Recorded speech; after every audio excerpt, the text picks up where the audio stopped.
guys, this is it, session 8, putting it all together. In this session, this is where we're going to take all those fundamental basics of how to create a composition, how to put together designs, how to think about character and expression, and put it all together in a final piece. We played around with pieces of that, but I'm going to take you through each and every step that I go through, my own process for creating a final storytelling piece in a visual way. So let's get started into it, and we're going to have fun. Let's have fun and do this. Session 8, putting it all together. Thanks, guys, for joining me. This is our last big session here together, and I got to say this has been a lot of fun for me. Thank you for all of this. It's been a lot to digest and soak it up. Watch these videos again if you need to. Putting it all together is the title of session 8. All these things that we've learned about visual storytelling, let's put them together in one big example, which I've already started here. And I started with this story, which is Moby Dick with mice, okay?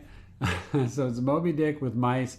If you know the story of Moby Dick, it's about a sailor that's like crazy for killing this whale, and he's obsessed with it, right? And this is back in the old era of like the 1600s or whatever, when sailors had like used harpoons. There was no guns or spear, whatever.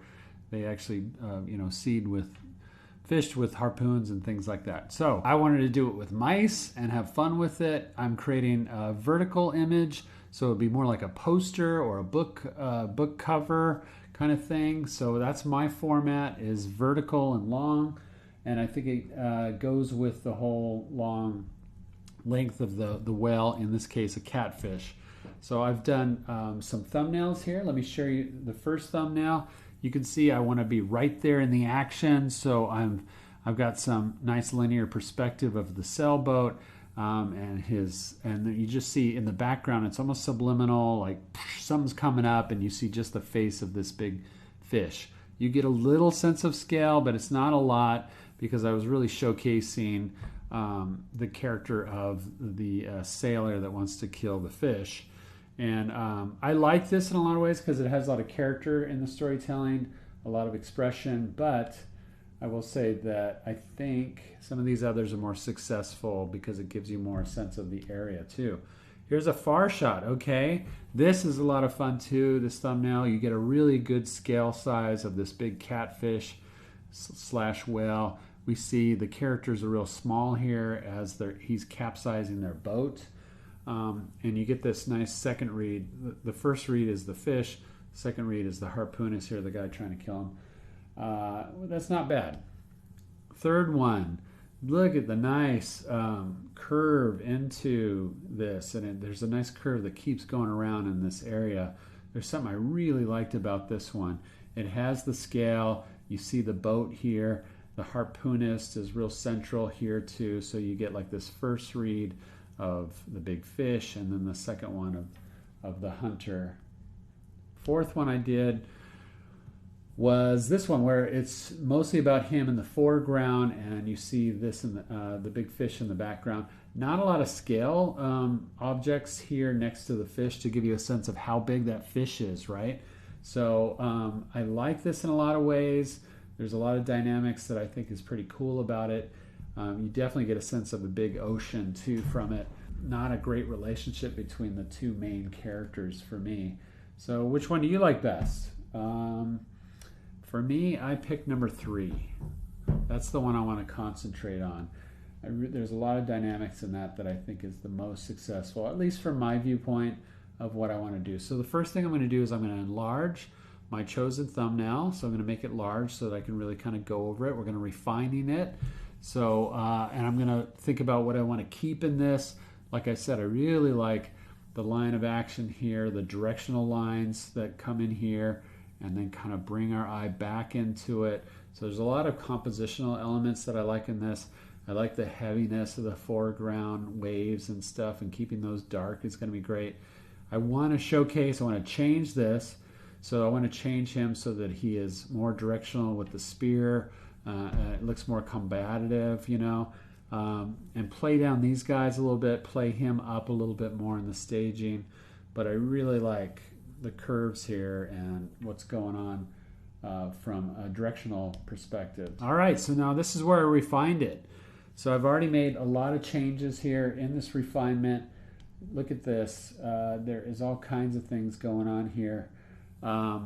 We still have this nice directional element of these lines and the boat that bring us up to him. I've given him more of a face because I wanted him to be kind of a villain character and give him more character. So he's turned his head down. We're seeing both eyes now. There's things I like about that, things I don't, but I tried to make him kind of a catfish / whale all in one.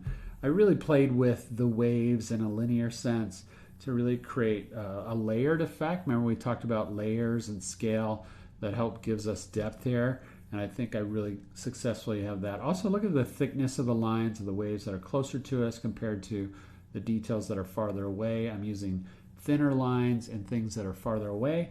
I'm using thicker lines for things that are closer to us.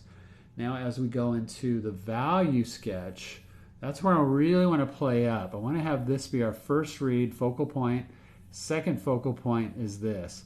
And look at how I've had him now standing up there, very dramatic pose, but he's also anticipating back to throw that spear or harpoon. I want to really showcase this. So what do you think I'm going to do it's such a small detail in the frame. What do I have to do to showcase this spear? I'm going to have to go really dark with the background and really bright right here. So let's see what I did. See if this works for you guys, all right? Boom. Values added. Okay, so I used that first thumbnail as a sketch and a guide because there's a lot of things that I liked about this first thumbnail. Look at it. I like this dark area here and light area here. It's almost like he's in the shadow of this big monster, so I try to keep that on the boat. I could still work this up a little bit more. There's some things that I think could be better. I really downplayed his face a little bit in the tones, but in color I could probably play with that a little bit more. This is the most successful area to me. I really like these dark tones on his outfit, and I really like how I've really gone dark. There's a gradient here, but I've gone dark with the background, almost like it's a nighttime showdown. But look at how I put a little glimmer on there, a little shine on the harpoon. That adds a lot of fun detail to it. And still have a lot of those directional lines. Could work more with flattening out some of these values, I think, because I do want like kind of this has a little bit more simplicity in the sketch that I like when it comes to the values. I could go a little darker in some of these values too on the wave, just to get that whoosh, that pouring up, that undulation of water that's being shoved up from him coming up really quickly. I just realized too that in the thumbnail I had another little arm here for the guy that I lost somehow in the drawing when I tied it down. So I might go back and add in that because there's something I like about these fins here. They're almost like little arms and stuff. And I think this needs a little more direction to it like the thumbnail has. It's kind of bending down, which is nice instead of up. So things that I still could do, even as I finish a piece and refine it, when I step back like I am now, and it's been a little bit of time since I did this, so it's given me a sense of, well, it could be better, and maybe it should be. Depending on what I'm going to use it for, if it's a class study thing or if it's going to be something that's published later on, I would probably put some more work into it. And I definitely want to see this in color. I think that's going to be the next challenge that I give myself, is to do this in color. And color is a real additive ingredient to visual storytelling also. We haven't talked about it in this video series, but you could really research color unto itself. It's going to help with focal point. It's going to help with creating depth, really pushing your storytelling. But a lot of the basics that we talked about with value structure is something that will lead into, obviously, what you do with color too.